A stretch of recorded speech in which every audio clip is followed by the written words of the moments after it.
అక్కడి నుంచి ప్రయాణం మొదలవుతుంది అని మనకి తెలిసినప్పుడు మాటి మాటికి అక్కడికే వెళ్ళాలి. ఇంకో చోటుకి వెళ్ళాల్సిన పనేమిటి మనకి? ఇక్కడ రావటం అలవాటు చేసుకుంటే అలవాటు మాస్టర్స్.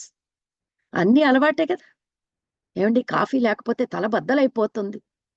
ఆ కాఫీ అలవాటు మనమే గదా చేసుకున్నాం మాస్టర్స్. పుట్టంగానే వాళ్ళేమి కాఫీ మన నోట్లో పెట్టి పెంచారా తల్లిదండ్రులు? లేదు కదా! మనమే మొదలుపెట్టాం. అలాంటిది అలవాటు కూడా మన చేతిలో ఉంది. మనం చేసుకోవచ్చు. ఎందుకు చేసుకోవాలి నేను? నాకు ఈ అలవాట్లు మార్చుకోవాలంటే చాలా కష్టం అంటే, మన కోసం, మన ఆనందం కోసం. ఈ దుఃఖం, దుఃఖం, దుఃఖం అని ఇన్నాళ్ళు ఘోషించాము.